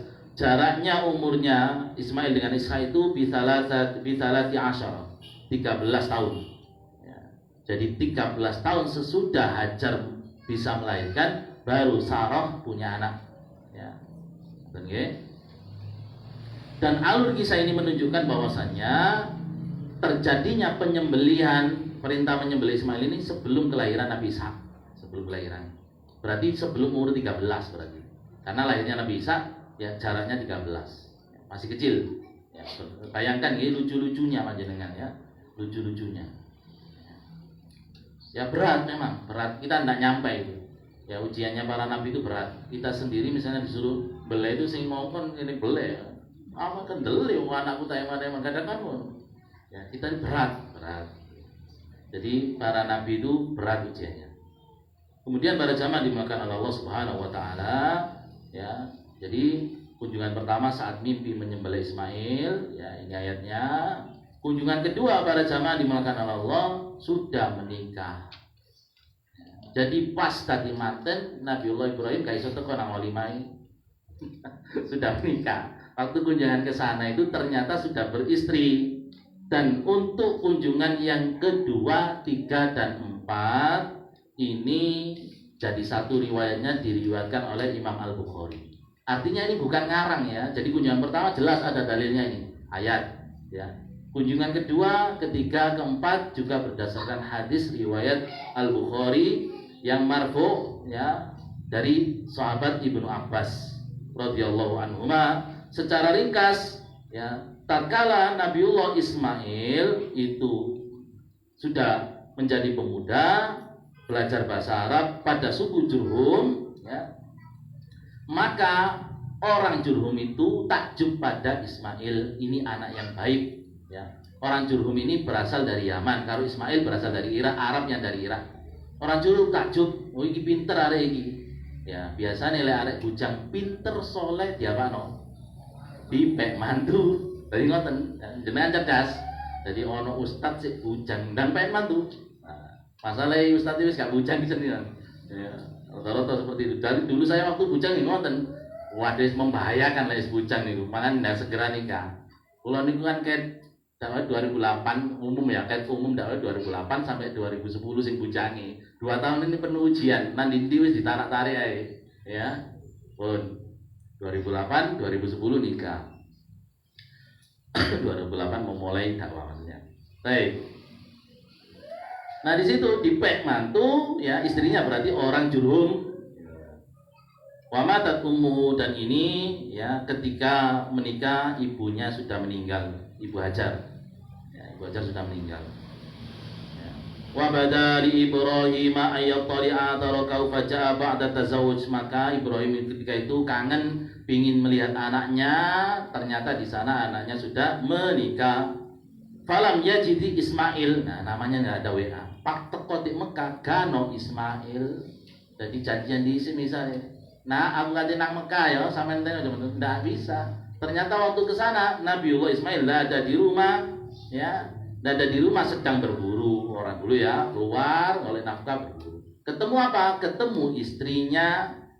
Istrinya ditanya, ya apa nduk sampean dadi bojone anakku Ismail? Swambatan fasakat ilai thayyibul ais. Waduh, anak jenengan kapati iso apa ini kula, atuh kula soro temen juga jenengan niku. Urip niki kula biyen niku seneng samangke niku kula rumah tangga niku aduh seworo. Ya. Jadi berkeluh kesah tentang kesulitan hidupnya. Oh iya wis sabar ya. Wis pesen ae. Pesen nang anak Ismail ku sampai no ya. Ayu ghaira udbata bab. Ya. Ngene engko pesenku ya. Yakni gentian pintu rumahnya, palang pintu ini sama genti. Ya. Engko lek Ismail mulai palang pintu ini oma kon genti. 1 bulan ya. Dikandani, lho Mas mang ono bapak sampean ngunjungi gak ketemu. Lho iya ta. Wonten pesen apa? Ya, palang pintu genti ya. Wa fahmu Ismail ma'arada abuhu ya. Fahamlah Ismail apa yang diinginkan oleh bapaknya. Yakni apa? Fatolaqa imra'atahu, ditalak langsung, dicerai istrinya. Tilka wa zawwaja imra'atul ukhra, lalu menikah dengan perempuan lain. Jadi panjenengan hati-hati. Lek maro tua lo lawangi kok rusak le, gentin lawangi, waduh. Bingung pun. Padahal iki lawan temenan. Yang mboten nggih, tadi lek lawan temenan dikon genti mboten berarti istri dikon genti. Nah, jadi ini pertemuan kedua. Jadi waktu itu, ini sudah pernah dengar kan kisah seperti ini ya? Dengar. Tidak bertemu tapi ya, karena Ismail ketika itu keluar cuma pesan karena tadi jadi ini kok model wong itu kok kurang syukuri seperti ini. Nah, maka ya disuruh ganti palang pintu. Faham Nabiullah Ismail. Kemudian pada zaman dimulakan Allah, adapun ya pertemuan ketiga ya, kunjungan ke Mekah, maksudnya ketika bukan pertemuan, kunjungan ke Mekah, yakni sudah menikah dengan istri kedua. Paham? Sudah menikah dengan istri kedua. Wajah Ibrahim marratan ukhra, datanglah lagi Nabi Ibrahim berkunjung ke anaknya, ya, kesempatan lain ba'da hadza tazawwuj tsani, sesudah menikah yang kedua kalinya. Falam yajid Ismail, tidak bertemu Ismail lagi gitu. Tidak bertemu Ismail lagi. Faraja'a ila Palestin, maka beliau kembali ke Palestina ba'da an sa'ala zaujatahu anhu wa an ahwalihima fa'athnat 'ala Allah. Ya, fa'athnat 'ala Allah. Sesudah dia bertanya kepada istrinya tentang kondisi rumah tangganya, ternyata istri yang baru ini selalu memuji Allah. Alhamdulillah Pak, kula diparingi cucu dengan Allah. Ya, dia berhasil ya, wanita yang pandai bersyukur, bisa menyembunyikan aib rumah tangganya. Fa'ausa ila Ismail, maka berwasiat kepada Ismail ayyusab bita'ud batababahu, supaya menetapkan palang pintunya. Ojo diganti wis palang pintu, aku pesen ya. Nah, nanti berarti jangan diganti istrinya. Alhamdulillah.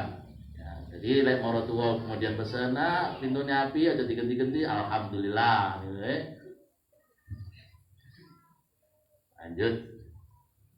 Kunjungan yang keempat. Nah, kunjungan yang keempat pada zaman dimulakan Allah, ya, yakni saat membenahi Ka'bah dan meninggikan pondasinya. Baca amaratan salisa, lalu bertemulah ketiga kalinya dalam kunjungan ketika sudah berumah tangga. Kalau bayi tadi sudah, berarti keempat kalinya. Falaqiya Ismail, bertemulah Ismail wahia yabirru nablahu, ketika itu sedang ngoroti anak panah ya, di bawah Ka'bah, di sekitar Ka'bah situ ya, tahta dauhatun qoriban min Zamzam, dekat dengan Zamzam. Falamma ra'ahu qama ilaihi fasana'a kama yasna'ul walidu bil waladi wal waladi bil walid, maka tatkala ketemu, maka ya, namanya lama gak ketemu, bagaimana perasaan rindunya. Maka kedua bapak ya, dua orang insan ini, bapak dan anak ini saling berpelukan, masya Allah. Jadi perjumpaan ya penuh kecintaan. Karena apa? Karena lama tidak ketemu ya. Lama tidak ketemu. Bayangkan ya, pertama kali ditinggal si bayi ya. Ketemu sudah nikah 2 kali. Jadi lama sekali ya. Wong anak tentara kadang ya, berangkat dinas masih hamil ya, pulang sudah bisa merangkak, masya Allah rasanya itu loh ya. Ini apalagi seperti ini ya. Lalu apa setelah ketemu ya, mengungkapkan rasa rindunya, melepaskan rindu karena sudah waktu lama tidak bertemu. Kemudian apa yang dilakukan Nabiullah Ibrahim? Mengajak anaknya untuk membenahi Ka'bah. Jadi Nabiullah Ibrahim itu membenahi ya, direnovasi, dibenahi Ka'bah bersama Nabiullah Ismail ya, seperti dikabarkan di dalam surah Al-Baqarah ayat 127 ayat 129. Wa idh yarfa'u Ibrahimul qawa'ida minal baiti, dan tatkala Ibrahim yarfa'u meninggikan qawa'ida pondasi. Ya, pondasi ini memang keuruk lemangan lama dibangun malaikat, tidak ada baru Nabiullah Ibrahim itulah yang membangun bagusnya, tapi sudah ada pondasinya gitu. Ya, minal baiti dari Baitullah wa Ismail bersama Nabiullah Ismail. Ya, sesudah itu apa? Rabbana taqabbal minna, ya Allah terimalah amal ibadah kami. Ini menunjukkan apa? Jenengan sesudah amal itu yang khawatir apa? Amal juga diterima. Makanya jenengan harus jaga amal. Ketika mau beramal itu ditoto hati ini, ketika pas amal ditoto hati ini, mari amal juga ditoto hati ini. Jangan sampai juga hilang, tetap dijaga. Ya. Biasanya yang menghilangkan amal kita itu apa? Sesudah amal mungkin itu hilang, guys. Ya ayyuhalladzina amanu, wahai orang-orang beriman, la tubtilu shadaqatikum. Jangan kau batalkan sedekahmu. Artinya batal itu memang asalnya keterima sama Allah, pas sedekah niat ikhlas. Terus tadi ini batal kali, kenapa? Bil manni, karena ngungkit-ngungkit wal adza, dan melukai perasaan orang yang kamu kasih. Ya. Kailing tawamu biyen sapa sing nyekolano. Apa ya wis, kailing ini. Hati-hati nggih, jadi nanti batal. Makanya kita berharap hanya pada Allah. Kalau berharap balasan orang pasti kecewa. Orang itu kadang apa? Tahu kalau dia yang bantu, cuma gak punya kekuasaan atau kemampuan untuk balas, sehingga nggak bisa balas. Kadang, atau kadang memang lupa gitu. Ya. Makanya kecewa kalau kita berharap balasan orang, balasan Allah. Kalau Allah nggak kecewa, andaikan dia balas atau enggak terserah. Balas alhamdulillah, nggak balas nggak apa-apa. Baik. Rabbana taqabbal minna innaka antas samiul alim, sesungguhnya engkau maha mendengar lagi maha mengetahui. Rabbana waj'alna muslimaini laka, ya Allah jadikan kami orang yang pasrah, dua orang yang tunduk patuh kepadamu ya Allah, wa min dzurriyyatina, dan anak keturunan kami ummatan muslimatan, ya, dan menjadi orang umat yang muslim laka kepadamu, tunduk patuh padamu, wa arina, dan tunjukkan kepada kami manasikana, manasik kami ibadah haji. Nah, setelah selesai barulah disyariatkan ibadah haji ini. Ya, dan Ibrahim minta petunjuk mana manasiknya, bagaimana cara ibadah hajinya. Gitu. Berarti antara ibadah kurban dengan ibadah haji dahuluan mana? Kurban. Okay? Jadi inilah belajar sejarah, tahu kita. Oh iya, sama-sama dari Nabiullah Ibrahim, ya, dahuluan kurban. Baik.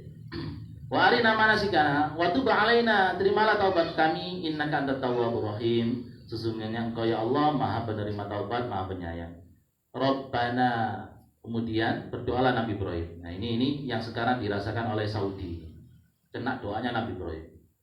Rabbana, ya Allah, wab'ats fihim, bangkitkan ya di tengah-tengah mereka rasul, di tengah orang Arab ini, orang Mekah, rasul minhum, dari orang Mekah sendiri, yatlu alaihim, yang membacakan atas mereka ayatika, ayat-ayatmu, wa yu'allimuhum, mengajari kepada mereka alkitab, kitab, wal hikmah, dan hikmah, wa yuzakkihim, dan mensucikan mereka, membersihkan jiwa-jiwa mereka dari kekufuran, dari kesyirikan menuju tauhid, innaka antal azizul hakim.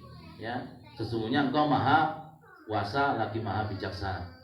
Ya. Lihat ya, doanya Nabiullah Ibrahim ini maksudnya jadi siapa ini? Jadi Nabi Muhammad. Antara Nabi Ibrahim dengan Nabi Muhammad berapa keturunan? 40 keturunan. Mane panjenengan jangan putus asa. Ya Allah, ndonga balik-balik anakku bedik. Gak kena keturunan langsung, bu keturunan sing kepitu. Kan ngoten sih. Panjenengan itu gitu. Ya, Nabiullah Ibrahim mendoakan anak keturunan dari Ismail ada jadi nabi. Itu tidak langsung dari Ismail itu putu nih tadi Nabi, tidak. 40 generasi berikutnya baru terkabul. Makanya jenengan jangan putus asa. Rabbana hablana min azwajina wa dzurriyyatina. Bahasanya itu anak keturunan kami. Anak keturunan itu tidak harus anak cel. Ya, bukan wabenitana atau wabinina anak kami, tapi wa dzurriyyatina anak keturunan. Gak kena anak ini, kena putu nih gini, gitu loh. Jadi panjenengan itu baru 2 keturunan, Nabi Ibrahim 40 keturunan. Maka panjenengan sabar, ya Allah gak kurang kula diceluk nang BK. Pak, sampean gak tahu, mboten kurang-kurang kula ndurukaken Pak Guru mboten. Nah, aduh kanon. Lho iki sih anak keturunan pertama panjenengan wis putus asa. Makanya jangan seperti itu, ya. Dan saya lupa Bapak Ibu sekalian, saya hanya jadi motivasi ya. Jadi bapak saya itu bisa dengan ibu. Ya, bapak saya dikenal bukan orang baik. Orang-orang itu sering, aku bapakmu ngono kok iso dadi ustaz. Ngene tok. Iki paling dungane mbahku. Ngono tok wis kena aku, ngono tok. Ya, makanya jangan putus asa. Jangan putus asa. Ini 40 keturunan. Ini diantara hikmah doa ini loh ya. Kemudian ya di antara doanya ya warzuq ahlahu tadi. Warzuq ahlahu minas samarat. Ya Allah, berikanlah penduduk Mekah ini buah-buahan. Sekarang man amana minhum billah, selama mereka beriman pada Allah. Sekarang makmurannya itu kena doanya Nabiullah Ibrahim, Saudi makmur itu. Ya, karena mereka syaratnya memang beriman. Selama beriman bertakwa makmur mereka. Ya. Baik, para jamaah dimulakan Allah, sampai di sini kita biarkan dulu Nabi Ibrahim dan Ismail istirahat. Ya, mari bangun pegel maksud diterus naik. Ya, jenengan manapun, insyaallah ulang arep ketemu malih. Ya, baik. Biar istirahat dulu Nabi Ibrahim dan Nabi Ismail bangun Ka'bah selesai. Ya, pelajaran yang dapat kita ambil. Yang pertama, para jamaah dimulakan Allah, pentingnya mempelajari asal usul nasab. Ya, bukan untuk berbangga-banggaan ya, karena Rasulullah melarang berbangga-banggaan atas nasab, tapi untuk menjalin kerabat dan nyambung silaturahmi, menjauhi permusuhan. Ya, kadang kan kati tukaran ternyata sampai nih gitu, dulu kasih tukaran, tabrakan pikirnya apa gitu, sampai nanti kenal gitu. Kati emang kati nuntut, ternyata sih sama dulu kasih tulis. Hanya karena tahu dulu. Ya, makanya Rasulullah SAW bersabda, "Alimu min ansabikum ma tasilu bihi arhamakum." Pelajari nasabmu sehingga kamu bisa nyambung rahimmu. Ya, makanya PR-nya jenengan harus nasab. Saya ini tahu biar baru belajar, 7 ke atas ya, 7 ke atas. Jenengan ya, mbah karo jenenge, bahaya nih. Ya, mumpung orang tua-tua masih ada, harus dia pelajari nasab. Bukan untuk berbangga, sekali lagi supaya kita bisa nyambung silaturahmi. Dan kita belajar seperti ini, nasab ini tahu, nasabnya dari sini. Dari Rasulullah itu memang mbah-mbah orang mulia, ya. Memang orang-orang mulia, keturunan nabi-nabi. Berarti kalau kita ingin ya menjadikan anak turunan mulia, jaga nasab, jangan dikotori dengan zina itu loh. Jangan dikotori dengan zina. Ya, baik. Yang kedua, sejarah manusia itu sudah sangat panjang, maka harus sadar bahwa zaman sudah memasuki babak akhir. Panjang sekali. Ya, panjang sekali. Jadi Nabiullah Muhammad saja dengan kita itu 1400 tahun. Kemudian jaraknya Nabi Muhammad dengan Nabi Isa itu 500 tahun. Jaraknya dengan Nabi Musa itu kurang lebih 600 tahun antara Nabi Isa dengan Nabi Musa. Itu antara Nabi terakhir, 3 terakhir aja sudah ribuan tahun. Kalau kita kembali ke Nabi Adam, waduh, sudah tua sekali bumi ini. Makanya kita harus ya menyiapkan diri beribadah sungguh-sungguh karena memang kita di zaman akhir. Yang ketiga, penguasaan sejarah dan demografi wilayah sangat penting guna menolak klaim sepihak. Kita belajar sejarah itu untuk menolak orang-orang yang mau melencengkan sejarah. Di Indonesia seperti itu. Ya, kenapa sih misalnya PKI itu tidak diajarkan sejak tahun 98, tujuannya supaya ya tadi sejarahnya berbelok. Malahnya arek-arek gak kenal, kayak kaos abang, palu arif, nyantai ae. Kan gak kenal karena itu karena buta sejarah. Ya, kemudian dibuatlah patung Kon Antui, patung tentara Cina, ya dijadikan pahlawan. Dulu padahal tentara ini bikinan Belanda yang bertugas membunuh orang pribumi yang memberontak. Sekarang jadi pahlawan. Pak jenengan nggak tahu, ya karena nggak tahu sejarah. Maka jenengan harus belajar sejarah.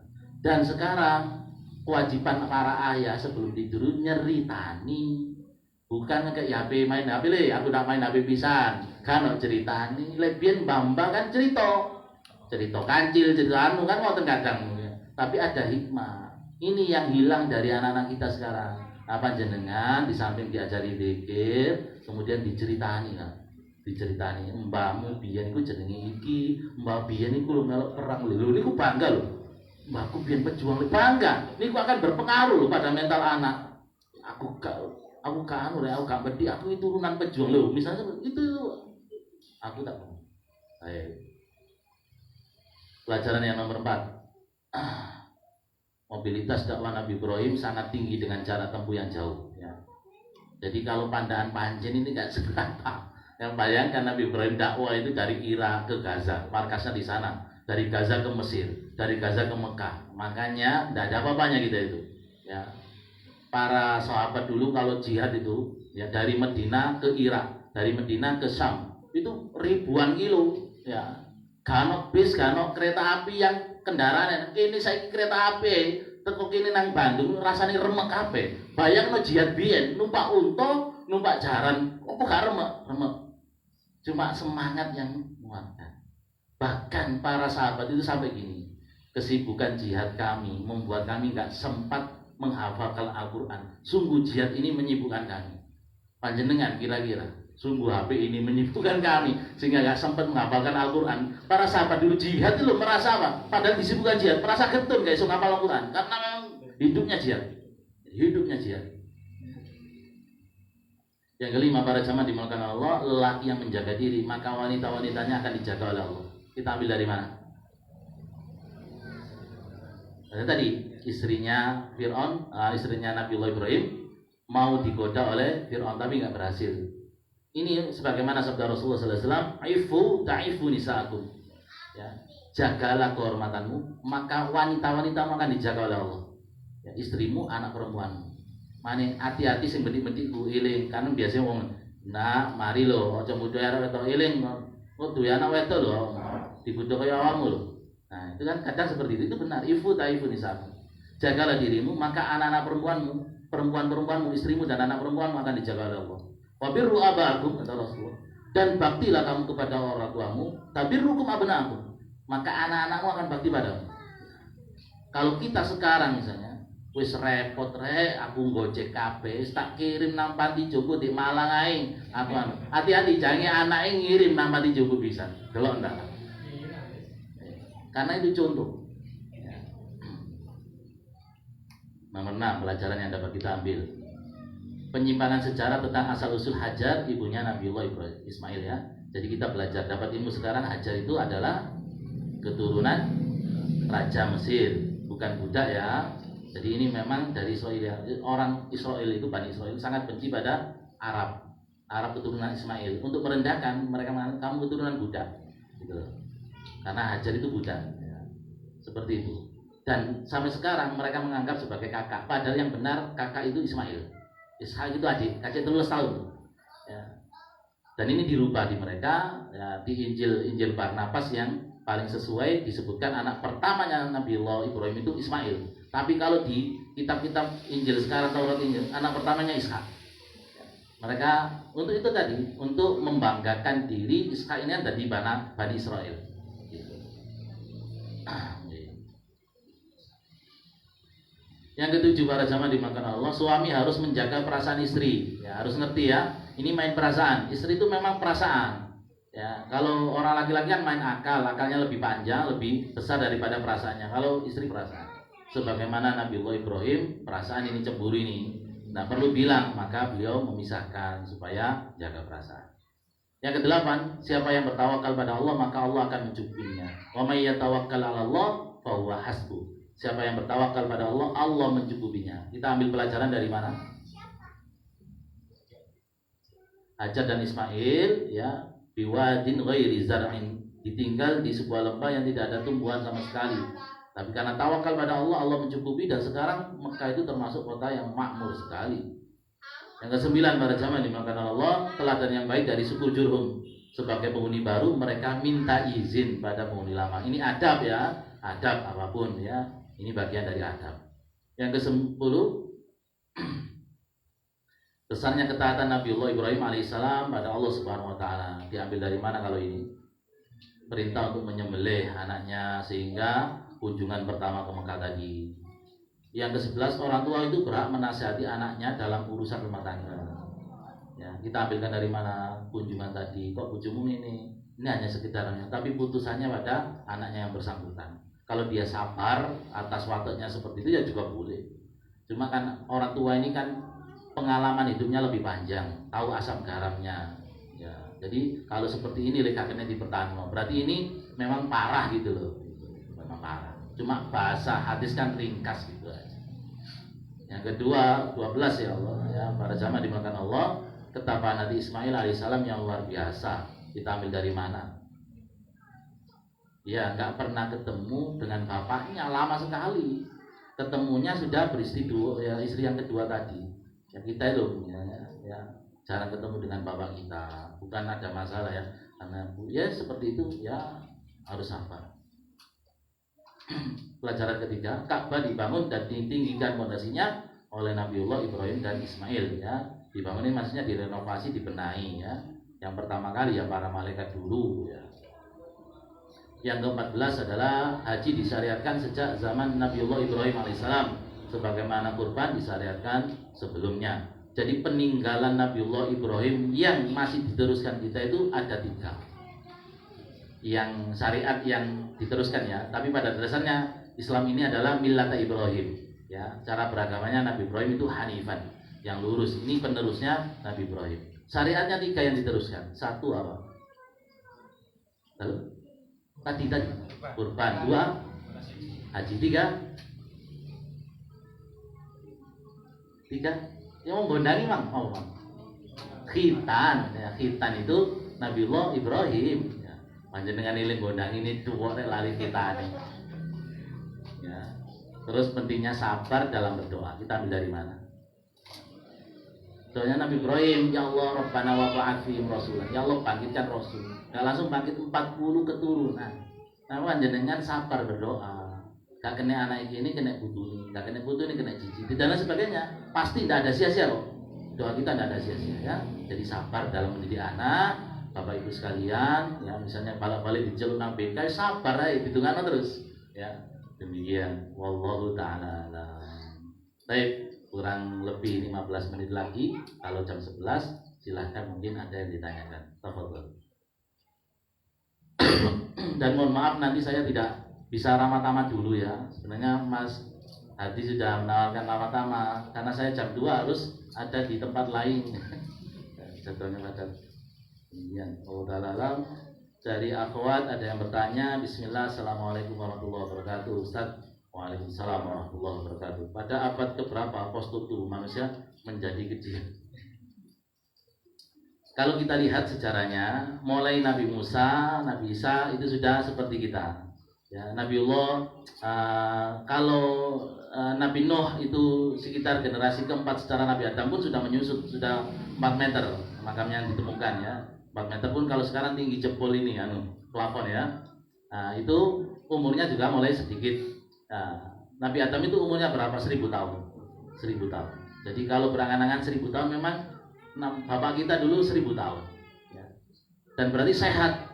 Ya apa itu sehat 1000 tahun. Mungkin ini 70 tahunnya remuknya. Orang dulu berarti sehat-sehat, gak kena micin ya. Gak kena micin, gak kena ciki ya. Nah, kemudian mulai kecil ya. Tapi Nabiullah Nuh itu umurnya berapa? Khamsina ya. Alfasanatin illa khamsina ama. 1000 kurang 50 tahun. 950 tahun. Itu berarti masih panjang. Memang Nuh generasi awal. Jadi sekitar 4 keturunan dari Nabi Adam. Ya, kemudian mulai menyusut ya. Nabiullah Musa, Isa 3 terakhir ini sudah seperti kita. Ya, sudah seperti kita, umurnya juga sudah pendek-pendek. Nabiullah Isa itu diangkat ke langit umur berapa? Masih bujang ya, umur 25-an. Masih bujang. Makanya nanti di hadis disebutkan beliau nikah dengan umatnya Nabi Muhammad. Karena ketika diangkat masih bujang. Kalau sekarang masih hidup. Umurnya berapa Nabi Isa sekarang? 2000 tahun. Dan sekarang tahun berapa? 2021. Itu apa? Masehi. Hitung sejak Nabi Isa lahir. Jadi itulah umurnya Nabi Isa. Jadi Nabi Isa sekarang umur 2021. Ya. Jadi itu mudah bagi Allah. Ya. Baru Nabi Muhammad umur 63 tahun, Abu Bakar umurnya 63 tahun, sama ya, 63 tahun. Dan pertanyaan kedua, mengapa wanita salaf itu lebih sering memakai pakaian berwarna hitam? Begini. Termasuk kaidah menutup aurat itu, pertama menutup seluruh tubuh ya, kecuali muka telapak tangan ya. Adapun muka ini khilafiyah, untuk wajib ditutup, ada yang mengatakan wajib, sunnah dan sebagainya. Cuma orang itu terpikat pertama kali dengan wajah ya. Kalau terpikat pertama kali dengan body ya jarang ya. BMW nanti body mengalahkan wajah.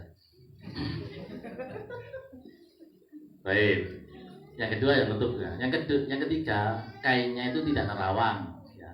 nutup kabeh tapi kaine nerawang jerone ketok ya durung nutup. Kaidah ketiga, tidak ketat. Tidak ketat ya. Jadi tidak ketat walaupun kandel nutup kabeh tapi ketat, maka belum nutup aurat. Yang keempat, ya ini tidak menarik perhatian. Ya. Karena wanita itu memang menarik perhatian, ditambah gemerlap-gemerlapan ya nanti menarik perhatian. Tapi tidak harus hitam. Jadi itu makanya dipilih hitam itu dianggap tidak menarik perhatian. Ngoten nggih. Jadi terserah warna yang lain silahkan, yang penting gak nyolok, ngoten. Yang penting gak nyolok. Ya kaidah tadi terpenuhi untuk nutup aurat. Yang ketiga, Ustadz, saya sedang hamil. Minta rekomendasi nama yang bagus untuk anak saya. Insya Allah anak saya laki-laki. Masya Allah. Ini kalau rekomendasi seperti ini, begini, saya kasih kaidah besar ya. Nama yang dicintai itu pertama, saya nggak akan memberi nama ya, kecuali memang ya tadi tanya-tanya langsung. Cuma saya kasihkan kaidah besar. Nama yang dicintai itu pertama menunjukkan penghambaan pada Allah. Ya. Allah kan punya nama banyak ya. Ada yang mengatakan 99 itu. Ar-Rahman ya. Jeneng Ar-Rahman tok enggak boleh, itu namanya Allah. Ditambahi hamba Abdurrahman, betul loh. Ar-Rahim enggak boleh ya, Abdurrahim. Ya, jenenge tetap kudu Abdurrahim, hambanya Ar-Rahim, hambanya Allah. Ya. Engko celane carokin gak masalah, tapi jenenge Abdurrahim ya. Gak masalah. Yang kedua, nama yang dicintai itu nama-nama para nabi. Ya, nama-nama para nabi silakan digunakan.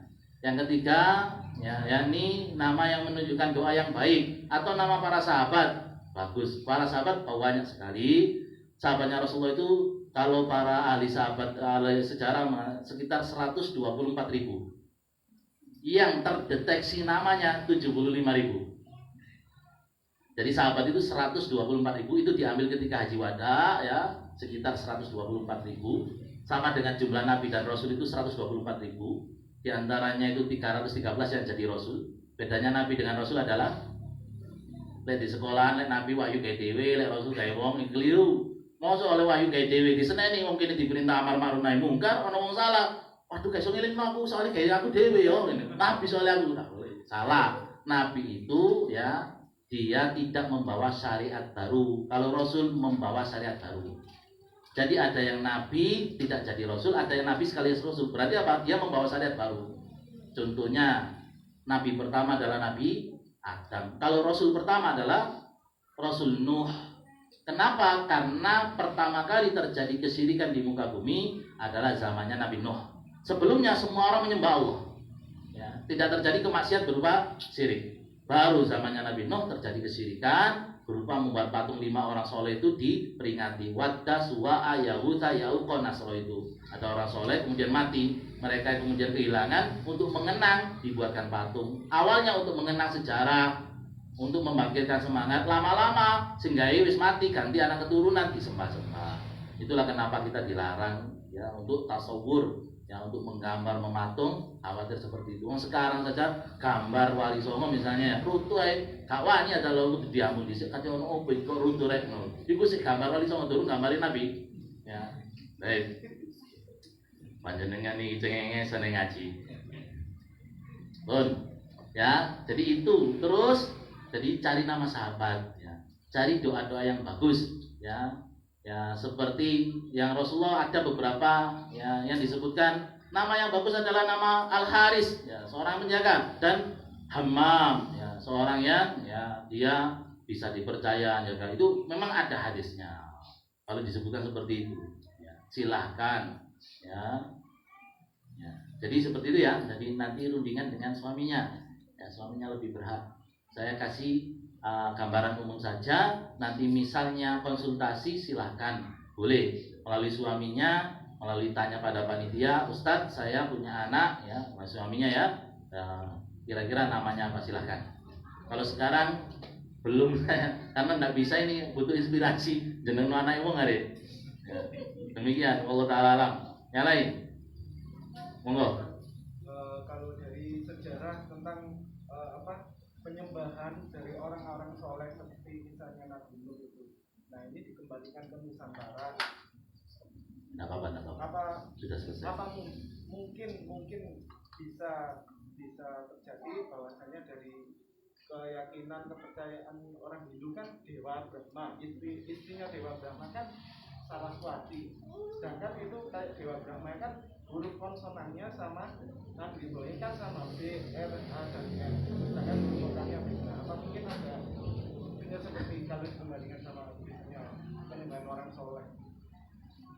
Baik, ya memang awal terjadi kesyirikan di muka bumi itu karena ta'assub fanatisme terhadap orang soleh, ya, dari fanatisme terhadap orang soleh. Ya, prakteknya adalah wadda su'a ya wusa ya ko nasro pun. Bagaimana kalau dihubungkan dengan misalnya Brahma, mungkin ini dulu Nabi Ibrahim yang jadi sesembahan dan sebagainya, maka para jamaah dimulakan Allah, kita ilmiah, selama tidak ada bukti yang meneruskan kita berhenti saja karena seperti itu. Tapi pada awalnya kenapa ini pasti orang, ini namanya Siwa, Brahma itu orang dipatungkan, kemudian berarti ya orang ini karena saking difanatismei kemudian menjadi disembah ya. Ini pasti kalau seperti itu. Jadi semua penyembahan yang berbentuk manusia itu awalnya adalah fanatisme ya. Tapi kalau misalnya ini menghubungkan ya tidak bisa kita ya, misalnya Candi Borobudur itu adalah bangunan Nabi Sulaiman karena itu daerah Sleman, ini kan ada seperti itu. Oh ini ilmu gaduh, ini Jawa asli kan itu ya. Aswaja itu asli warisan Jawa ya, asli warisan Jawa. Ini itu ilmu kemantu. Oh Jawa itu andus Sleman mau pinter ya. Pun jadi ngoten nggih, Allah taala alam. Yang lain sampun nggih, sampun semoga ya untuk ahad